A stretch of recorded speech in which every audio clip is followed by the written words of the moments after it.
Thank you so much for staying with us despite the technical glitch. We really do appreciate that you would like to participate in this webinar. And we will once again be starting the webinar only for you.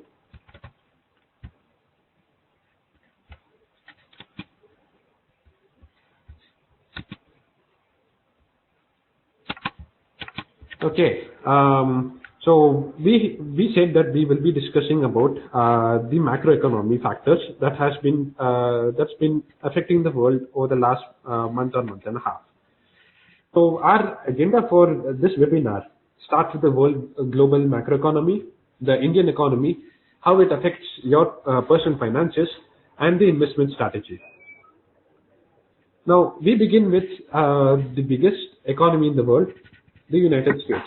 The United States currently is still the engine of the world economy because United States being the biggest consumer in the world is primarily driving the world economy right now.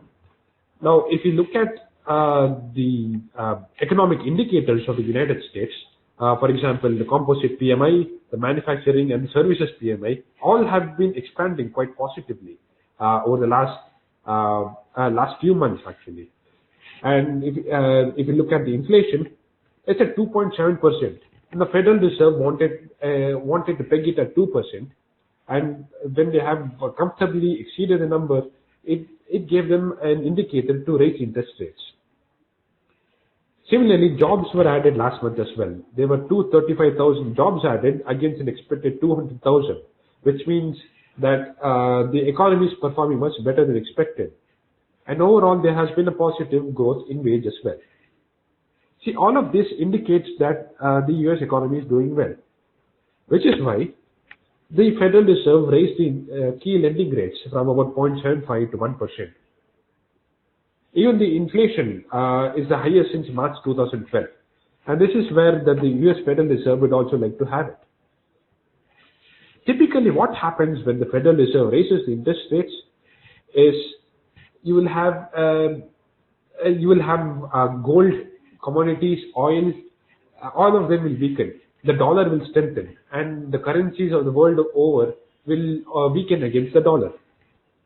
But this time, something happened that's quite the opposite of what was expected. Now, before we get much more deeper into it, there was also a statement that the chair of the Federal Reserve made while declaring the raising of the interest rates. She specifically said that they will be sticking to their projection of raising the interest rate 3 times this year. Now,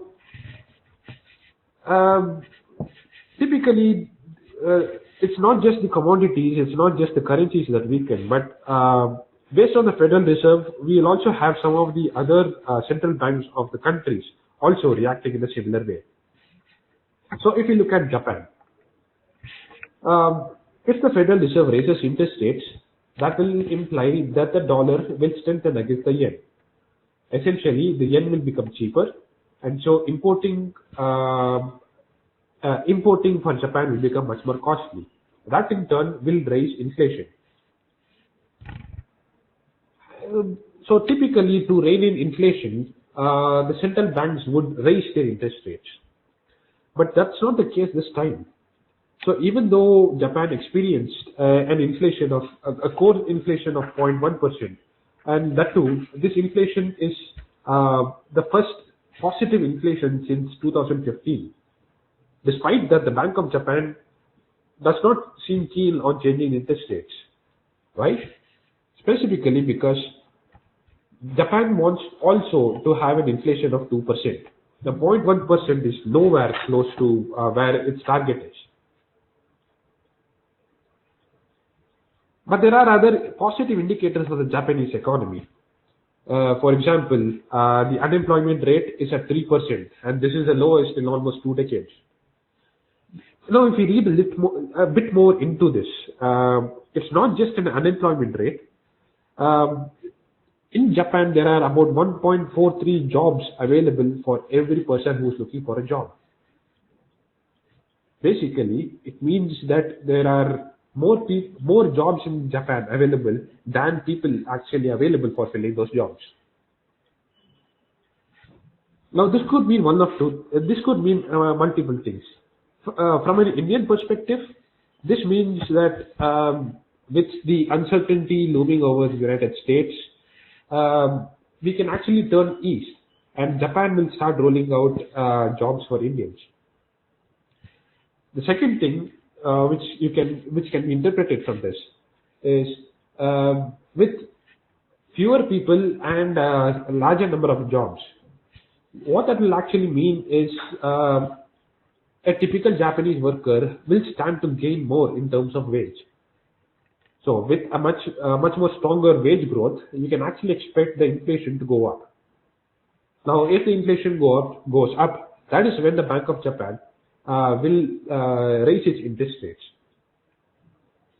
And that is why the Bank of Japan right now is confident of achieving its target of 2% inflation in the coming year. Now, if you look at another major economy, arguably the biggest economy currently, the European Union, they too have been performing positively. So, if you look at the composite PMI, manufacturing, services PMI, all have been robust. In fact, the Euro services PMI is the highest since May 2011. The manufacturing PMI is the highest since April 2011. Now, the inflation in Eurozone is at a 4-year high. Now, just like USA and like Japan, the European Union is also targeting an inflation of 2%. However, despite having an inflation of 2% for consecutive months, the European Central Bank still does not seem keen on raising interest rates, specifically because of the unemployment rate. The unemployment rate, although reached 9.8%, and this is the lowest the unemployment rate has been since 2009. Still, there are a few more underlying factors in this unemployment rate which needs to be considered. For example, the unemployment rate in Germany is closer to about 4%, whereas the youth unemployment in Spain and Greece is in double-digit percentages. Essentially, growth is not uniform across the European Union, which is why the European Central Bank will take its time and to raise the interest rates. Until then, it will continue to be in a 0%. It'll continue to be in a 0% lending rate. Looking at the Asia-Pacific economies, Asia-Pacific economies is dominated primarily by China. So if we look at the Asia-Pacific region assets, we have the Southeast Asian nations. These 7 countries have a very high exposure to China. Now, if China does well, the Southeast Asian economies do well as well. Case in example, for the last about 2.5 years, we have seen the Chinese economy slowing down, and India overtaking China as the fastest growing major economy. While that is good for us, it's not really good news for Southeast Asia. Which is why if you look at Singapore, the most advanced economy in Southeast Asia, in the previous year, in Q3, their GDP shrank. However, they avoided a technical recession by expanding by a modest 2% in the final quarter. That said, the outlook for Singapore is still a bit shaky. There have been positive signs, like for example, Singapore's February exports has been the highest for 5 years, just last month. That is more of a green shoot rather than a green signal altogether. For example, so if you look at the manufacturing PMI to your right side, so if you see the manufacturing activity of China expanding, you will see that the manufacturing activity of the Southeast Asian nations also expanding. Which is why with China recovering modestly, you will also see a slow recovery from Southeast Asia as well. While manufacturing activity is slowly picking up in Southeast Asia, just like the European Union, it's not uniform.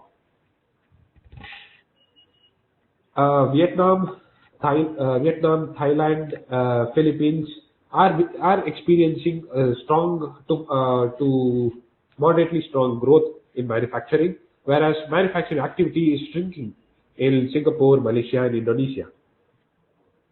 Now, a similar scenario can be seen in Latin America as well.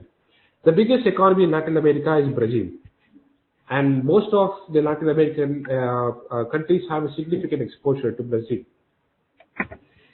With Brazil entering its 24th month of weakening economy, Brazil is slowly, it seems to be coming out of a 2-year recession. The GDP of Brazil shrank by 3.6% last year. However, there have been highly positive indicators for the Brazilian economy this year. Brazil was experiencing double-digit inflation until the first half of last year. That's when the Brazilian central bank stepped in and reined in inflation. Now, while it targeted a 4.5% as an inflation, the actual inflation reading for February was 4.36%, which is much better than the target that they had expected. And that is why we've seen that the Central Bank of Brazil, lowering their interest rates consecutively over the last 6 months. It would seem that Brazil's economy is slowly getting back to recovery.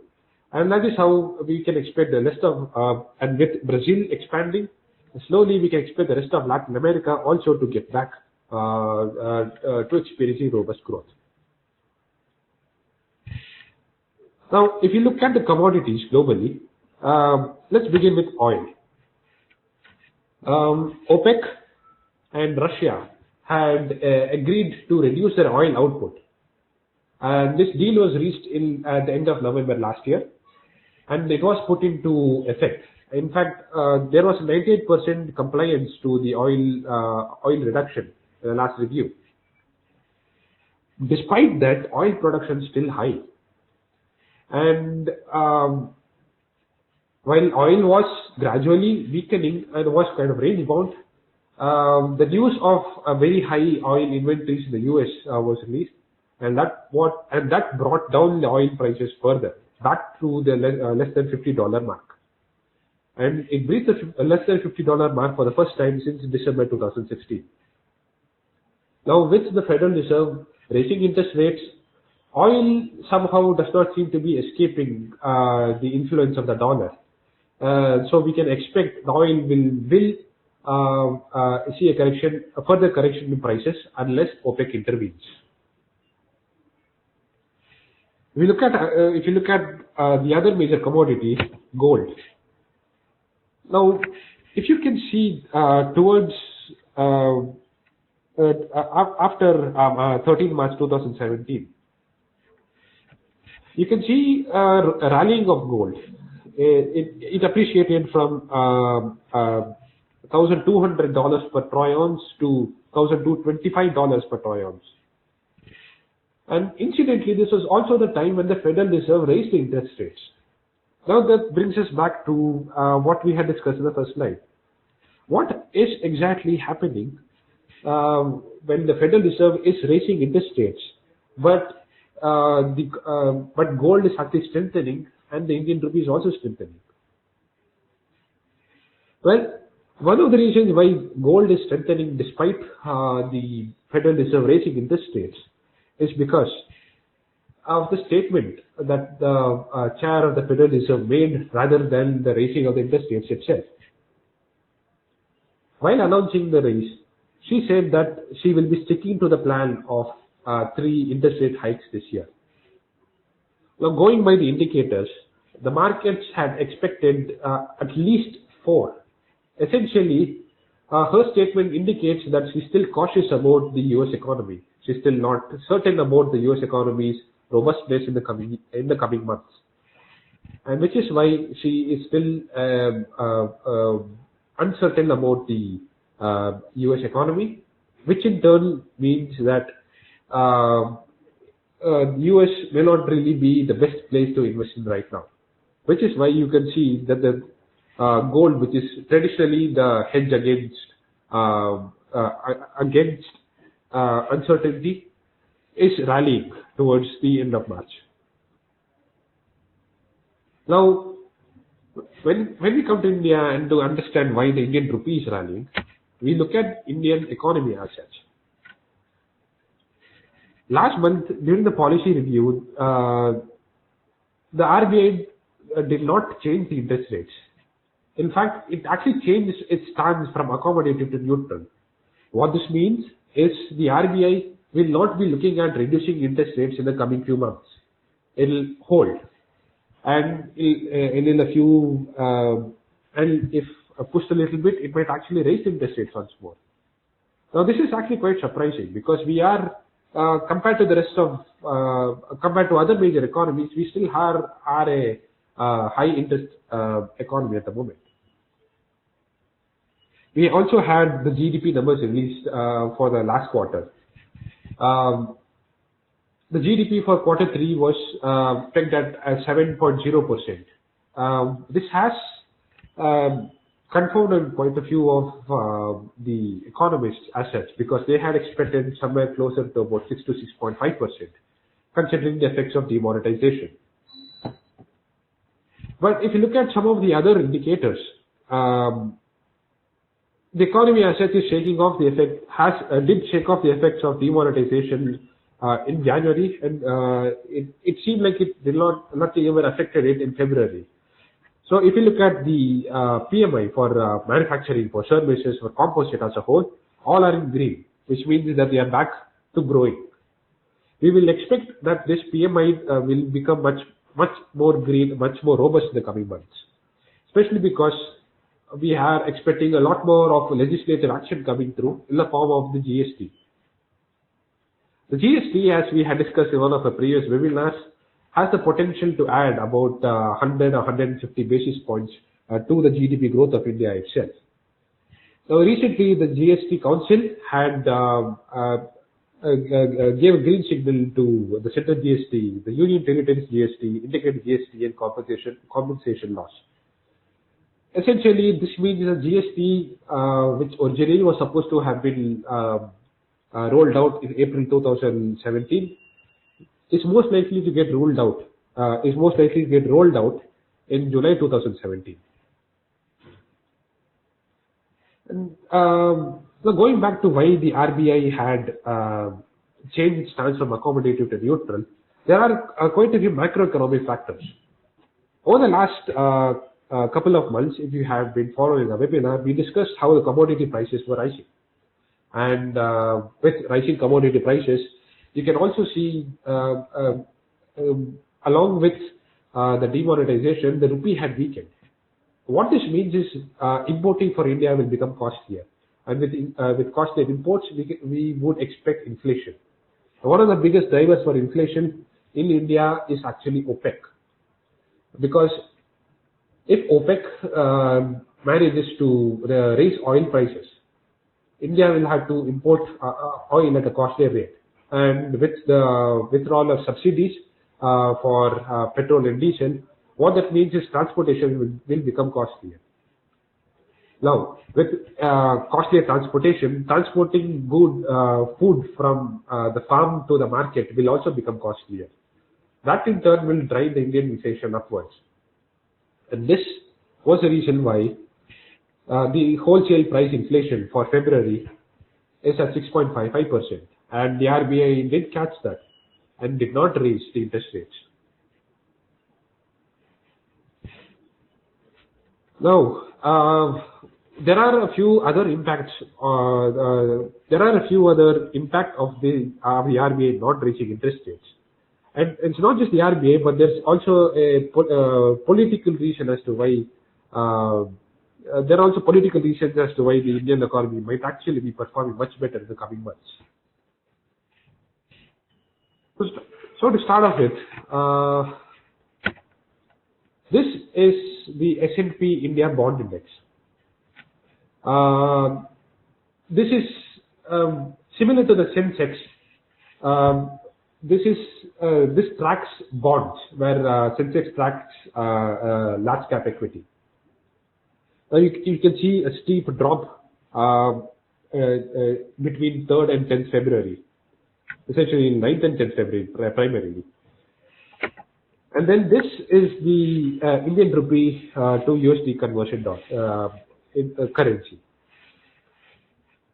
As you can see, it's been declining since 23rd January, but once again between the periods of between 6th to 10th January, you see quite a steep drop over there as well. Specifically, what happened was this. The RBI changes policy from accommodative to neutral on that particular day. So, because the RBI did not lower the interest rates, investing in Indian bonds it indicated it might not be the best of ideas, which is why you will see that there was a steep drop in the S&P India bond index. But if you look at the USD to INR conversion, you will see the sharp drop is because that means that the rupee will become much more dearer in the world markets, which is why you will have the dollar weakening against the rupee. Rather, you will have the rupee strengthening against the dollar. The second event is something that happened last week. The state elections were declared. Uttar Pradesh and Uttarakhand both had unanimously and overwhelmingly voted in favor of BJP. So the significance of this event is, I think it can best be justified by the fact that this state election, the result of the state election was one of the flyer news in New York's Times Square. So what this means is the victory of BJP in these two states means that they will have much more clearer and much more greater ability to pass on legislations in the coming months, because Uttar Pradesh has a sizable control in the Rajya Sabha. Now, considering all this, what does this mean for your personal finance? Well, if you look at the macroeconomy, the weakening dollar and the weakening oil prices will mean in the coming few months we can actually expect the petrol prices to be reduced. The diesel prices will also be reduced, but maybe not by much, but slightly. So your fuel prices will go down, and thanks to this, we can also expect the food prices also to go down a little bit.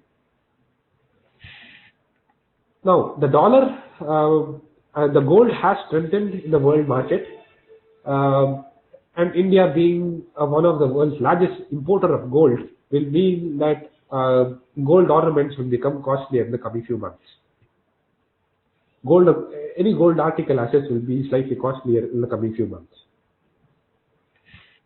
And if you look at the impact of RBI's decision and the Indian elections, both of these had propped up the Indian rupee. Now, the stronger Indian rupee, we can actually expect imported goods to become cheaper.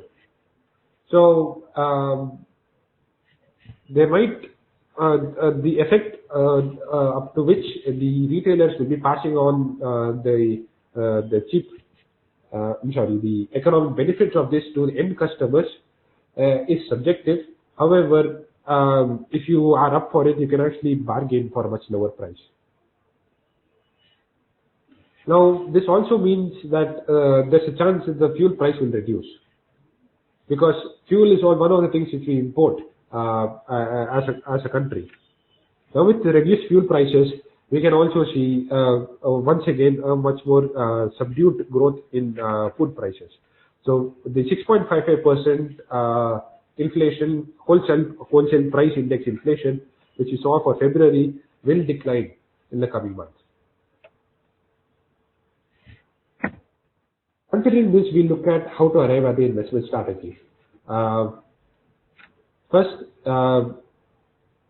Well, if you have been tracking the markets, the Nifty and Sensex have been rallying since the beginning of 2017, and now they are at all-time highs. And Indian macroeconomic factors are driving this growth. But there is quite a lot of it which will be depending on the world macroeconomic factors as well. Um, for example, in one of our previous webinars, we had discussed how the Sensex tracks the Dow Jones and Shanghai Composite Index quite closely. So those factors will still have a say in how far the rally of the Indian stock markets will continue. So we can expect a little bit of uncertainty in the equity markets in the coming few months. What would be beneficial for you is to invest in equity in more of a systematic way rather than in a buy and sell way. Gold, as we had discussed, has been rallying. Gold is a hedge against uncertainty, and uncertainty in the U.S. economy was quite stated by the U.S. Federal Reserve's chairperson, Janet Yellen itself. So it is quite likely the gold will see a bit more of rallying in the coming months. But that said, we will not recommend gold as an asset to invest in. We will recommend gold as a hedge against some of the other assets. So it is good to have gold, but only up to about 5 or 10% in the portfolio as a whole. Now bonds, which have witnessed a steep fall in February, between February 9th and 10th. Towards the end of, after that particular week, witnessed a slow but a modest growth nonetheless. Now, with the Indian state elections being declared and BJP forming the government in 4 of the 5 states which went to election now, will essentially mean that rupee will become a lot more attractive, and Indian holdings assets will become a lot more attractive. Now, with more attractiveness, we mean that the bonds and equity of Indian market will attract a lot more foreign investment. That in turn will drive the bond markets also and bonds assets to rally. Which is why it will make sense for you to have bonds for a medium to long term. That said, we are now at the end of our presentation. We are now open to questions. Thank you.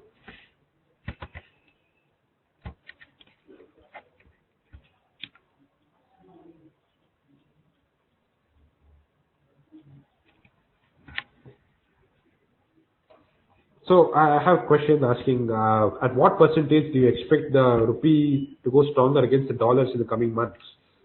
Right now, we expect that the rally will continue up to about 63 or 64 rupees. But we also expect the RBI to intervene in between, because the RBI does not want the rupee to run away. So a lot will depend on some of the policies that RBI itself will adopt.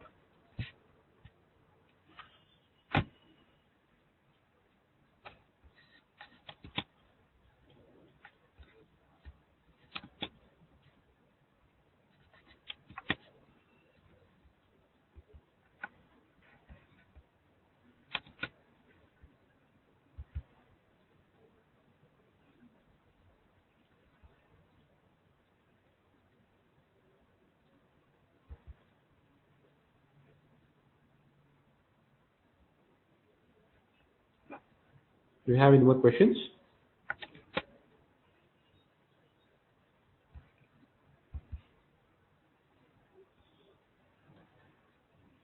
Yes. So we can see rupee. So the question is, so can we see rupee becoming stronger for this year? To a large extent, we will see rupee becoming stronger. But when we discuss the macroeconomy, we had seen some of the other economies as well, the European Union, Japan and USA. All of them seem to be getting back on track. So what that means is that in the world economy assets will slowly be getting on track, and because of the world economy as such growing, we can actually see the rupee strengthening for a while and then stabilizing.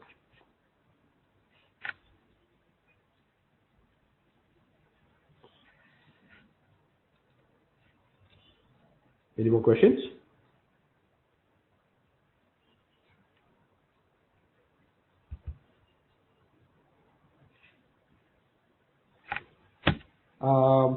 Yeah, question regarding any sectors likely to see a greater upside or downside in the current situation. Ideally speaking, we do not really look at sector-specific investments as such. But from the current scenario as such, we will actually see, you know, companies which are into the import-export business, companies which are more into import business rather, they will stand to see a lot more benefit.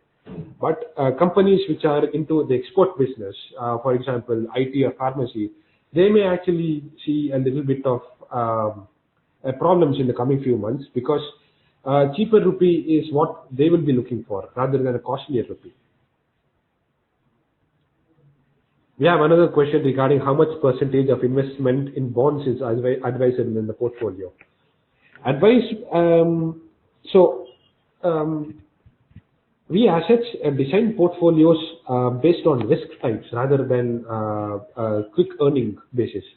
So we design portfolios more based on the amount of risk that you can take, the amount of risk capacity that you have as such. So we do not really peg what your bond allocation in the portfolio should be. It should be primarily driven by the amount of risk that you're capable of handling. So with regards to the amount of bonds you should be investing in your portfolio, I would recommend that you talk to your financial planner.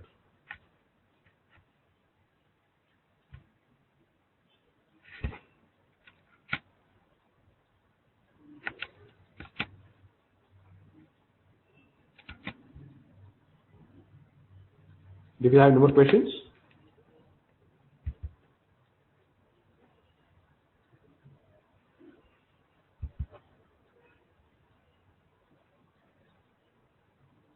Thank you so much for your participation. Thank you very much for your patience. And once again, we apologize for the technical glitch that had taken place in the beginning of this webinar.